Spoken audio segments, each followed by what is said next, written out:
জেনে রাখবেন, মানুষ কিন্তু সব কিছু মনে রাখবে। মুসলমান অপরাধী হলে তার জন্য একরকম শাস্তি হবে, অপরাধী যদি হিন্দু হয় তার জন্য আর এক রকম শাস্তি হবে। সরকারের এই দ্বিচারিতা আমরা চাই না, প্রশাসনের এই দ্বিচারিতা আমরা চাই না, পুলিশের এই দ্বিচারিতা আমরা চাই না। এটা কিন্তু মনে রাখতে হবে পশ্চিম বাংলার পুলিশ প্রশাসন এবং সরকারকে। আমরা চাই আইনের শাসন সমস্ত অপরাধীর জন্য সমান হবে। ভাই আমার দীর্ঘ বলার অবকাশ নেই।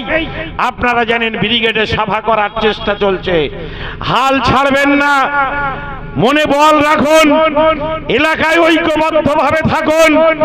আমরা কিন্তু ব্রিগেডে সভা ইনশাআল্লাহ করব, যতদূর তার জন্য যেতে হোক আমরা কিন্তু যাব।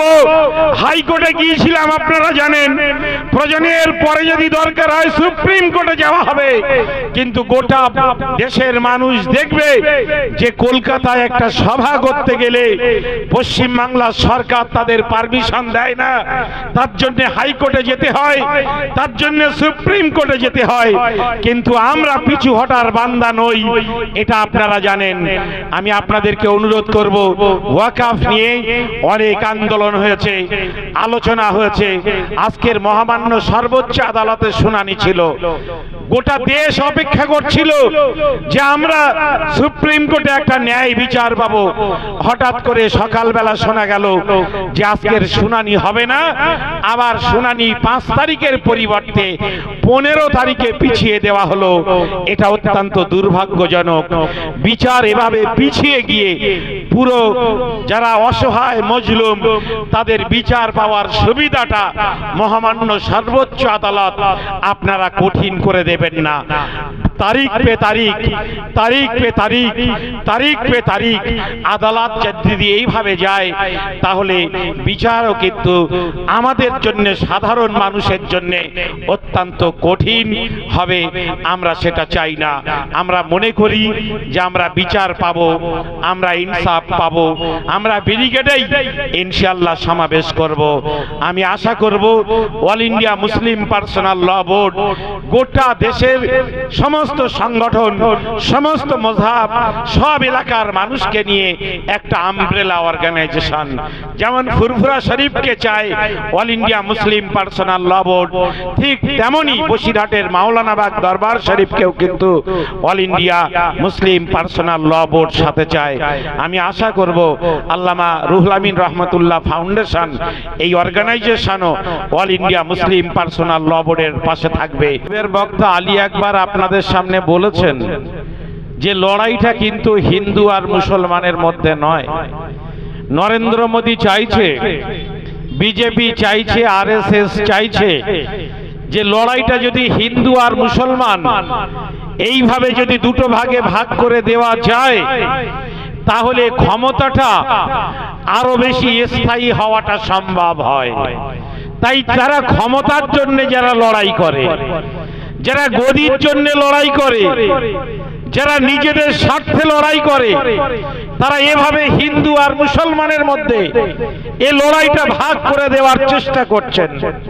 অল ইন্ডিয়া মুসলিম পার্সোনাল ল বোর্ড থেকে শুরু করে দেশের সমস্ত মুসলিম সংগঠন বলেছেন যে ওয়াকফ বাঁচানোর লড়াই এটা হিন্দু মুসলমানের লড়াই নয়, এটা সংবিধান বাঁচানোর লড়াই, এটা ধর্মস্থান বাঁচানোর লড়াই, এটা ধর্ম পালনের স্বাধীনতা বাঁচানোর লড়াই, এটা ধর্ম নিরপেক্ষতা বাঁচানোর লড়াই, এটা মন্দির মসজিদ সমস্ত পবিত্র ধর্মস্থান এবং তার অস্তিত্ব বাঁচানোর লড়াই।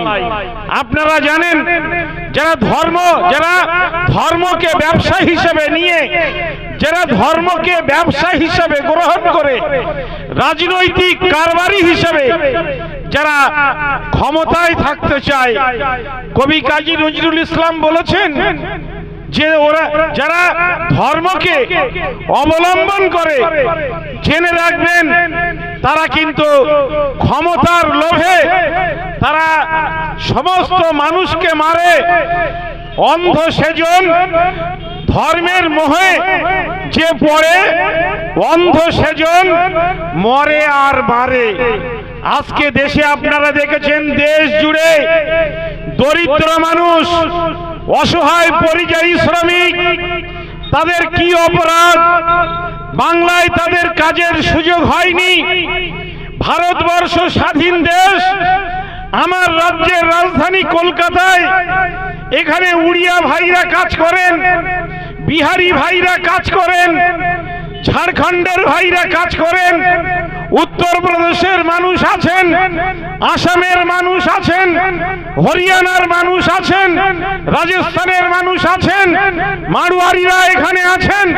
তারা কিন্তু শান্তিপূর্ণভাবে বসবাস করছেন। পশ্চিম বাংলার বাঙালি মুসলমান বলুন কিংবা বাঙালি হিন্দু বলুন, কেউ তাদেরকে বলেনি যে আপনারা কলকাতা থেকে, বাংলা থেকে আপনারা নিজেদের রাজ্যে চলে যান। ঠিক একইভাবে যারা পরিযায়ী শ্রমিক, বাঙালি মুসলিম, কারো বাড়ি ক্যানিং, কারো বাড়ি বাসন্তী, কারো বাড়ি বসিরহাট, কারো বাড়ি মালদা, কারো বাড়ি মুর্শিদাবাদ, কারো বাড়ি উত্তর দিনাজপুর, তারা রুজির সন্ধানে খেটে খাওয়ার জন্য বিভিন্ন রাজ্যে কাজ করছে। মুসলমান হওয়ার জন্য শুধু সাধারণ ফ্যাসিবাদী গেরুয়া শক্তি, হিন্দুত্ববাদী অর্গানাইজেশন নয়, তারা যেমন অত্যাচার করছে, তার পাশাপাশি আপনারা জানেন গুজরাটের পুলিশ 2000-এর বেশি বাঙালি মুসলমানকে তারা গ্রেফতার করেছে। 2000-এর বেশি বাঙালি মুসলমানকে গ্রেফতার করেছে।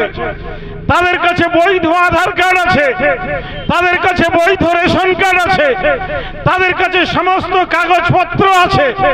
তাদের যদি প্রমাণপত্র দিতে অসুবিধা হতো, গুজরাট সরকার চাইলে ওই মানুষগুলোর তথ্য তারা পশ্চিমবঙ্গ সরকারের কাছে পাঠিয়ে দিতে পারতেন।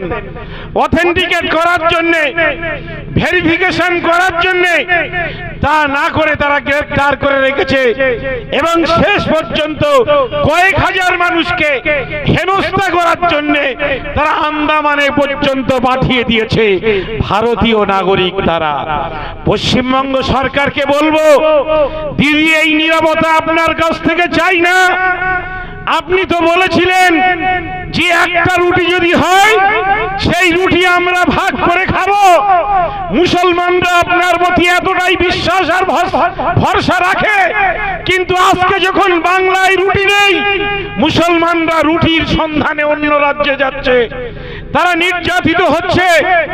বিগত দিনে যখন অত্যাচারিত হয়েছে, আপনি প্রতিনিধি দল আসামে পাঠিয়েছেন, আপনি প্রতিনিধি দল মহারাষ্ট্রে পাঠিয়েছেন, কিন্তু আজকে আপনি কেন নীরবতা পালন করছেন?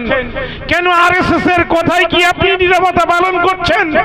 আপনার মৌনতা ভঙ্গের জন্য আমরা দাবি করছি, বাঙালিরা ভারতবর্ষের সমস্ত জায়গায় তারা ভ্রমণ করতে পারে, তারা ব্যবসা করতে পারে, তারা বাড়িঘর তৈরি করতে পারে, তারা সেখানে ভোটার হতে পারে, তারা সেখানে ব্যবসা করতে পারে।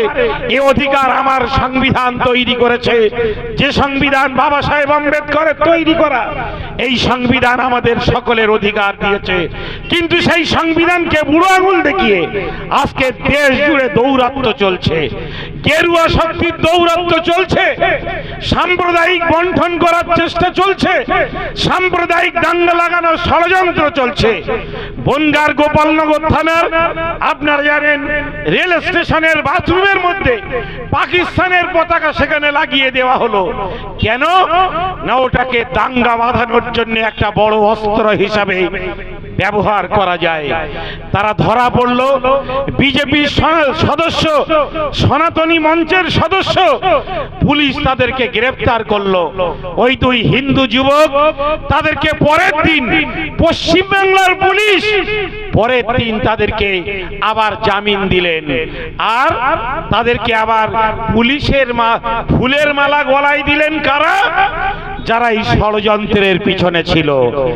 কারা ষড়যন্ত্রের পিছনে ছিল আজকে মানুষের জানতে অসুবিধা হয়নি।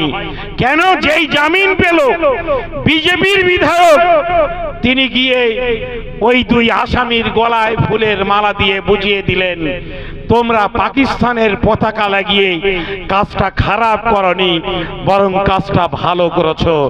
জেনে রাখবেন, মানুষ কিন্তু সব কিছু মনে রাখবে। মুসলমান অপরাধী হলে তার জন্য একরকম শাস্তি হবে, অপরাধী যদি হিন্দু হয় তার জন্য আর এক রকম শাস্তি হবে। সরকারের এই দ্বিচারিতা আমরা চাই না, প্রশাসনের এই দ্বিচারিতা আমরা চাই না, পুলিশের এই দ্বিচারিতা আমরা চাই না। এটা কিন্তু মনে রাখতে হবে পশ্চিম বাংলার পুলিশ প্রশাসন এবং সরকারকে। আমরা চাই আইনের শাসন সমস্ত অপরাধীর জন্য সমান হবে। ভাই আমার দীর্ঘ বলার অবকাশ নেই। আপনারা জানেন ব্রিগেডে সভা করার চেষ্টা চলছে, হাল ছাড়বেন না, মনে বল রাখুন, এলাকায় ঐক্যবদ্ধভাবে থাকুন। আমরা কিন্তু ব্রিগেডে সবাই ইনশাআল্লাহ করব, যতদূর তার জন্য যেতে হোক আমরা কিন্তু যাব।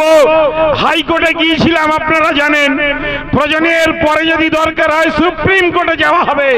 কিন্তু গোটা দেশের মানুষ দেখবে যে কলকাতায় একটা সভা করতে গেলে পশ্চিম বাংলার সরকার তাদের পারমিশন দেয় না, তার জন্য হাইকোর্টে যেতে হয়, তার জন্য সুপ্রিম কোর্টে যেতে হয়। কিন্তু আমরা পিছু হটার বান্দা নই, এটা আপনারা জানেন। আমি আপনাদেরকে অনুরোধ করব, ওয়াকফ নিয়ে অনেক আন্দোলন হয়েছে, আলোচনা হয়েছে। আজকের মহামান্য সর্বোচ্চ আদালতে শুনানি ছিল, গোটা দেশ অপেক্ষা করছিল যে আমরা সুপ্রিম কোর্টে একটা ন্যায় বিচার পাবো।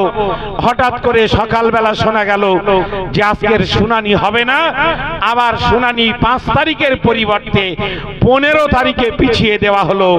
এটা অত্যন্ত দুর্ভাগ্যজনক। বিচার এভাবে পিছিয়ে গিয়ে পুরো যারা অসহায় মজলুম তাদের বিচার পাওয়ার সুবিধাটা মহামান্য সর্বোচ্চ আদালত আপনারা কঠিন করে দেবেন না। তারিখ পে তারিখ, তারিখ পে তারিখ, তারিখ পে তারিখ আদালত যদি এইভাবে যায় তাহলে বিচারও কিন্তু আমাদের জন্য, সাধারণ মানুষের জন্য অত্যন্ত কঠিন হবে। আমরা সেটা চাই না। আমরা মনে করি যে আমরা বিচার পাবো, আমরা ইনসাফ পাবো। আমরা ব্রিগেডেই ইনশাআল্লাহ সমাবেশ করব। আমি আশা করব অল ইন্ডিয়া মুসলিম পার্সোনাল ল বোর্ড গোটা দেশের সমস্ত সংগঠন, সমস্ত মযহাব, সব এলাকার মানুষকে নিয়ে একটা আমব্রেলা অর্গানাইজেশন, যেমন ফুরফুরা শরীফকে চায় অল ইন্ডিয়া মুসলিম পার্সোনাল ল বোর্ড, ঠিক তেমনি বসিরহাটের মাওলানাবাগ দরবার শরীফকেও কিন্তু অল ইন্ডিয়া মুসলিম পার্সোনাল ল বোর্ড সাথে চায়।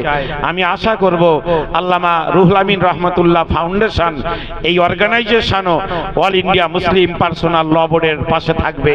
আমাদের মধ্যে পারস্পরিক সম্পর্ক থাকবে, সেতু বন্ধনের মধ্য দিয়ে আমরা দেশ জুড়ে মজলুম মানুষ যারা, যাদের আজকে অসহায় করে দেওয়া হচ্ছে, খোদ শাসক যাদের উন্নয়নের পরিবর্তে যাদের বিরুদ্ধে জিহাদ ঘোষণা করে দিয়েছে, তাদেরকে সতর্ক থাকতে হবে, অন্যায়ের বিরুদ্ধে লড়াই করতে হবে।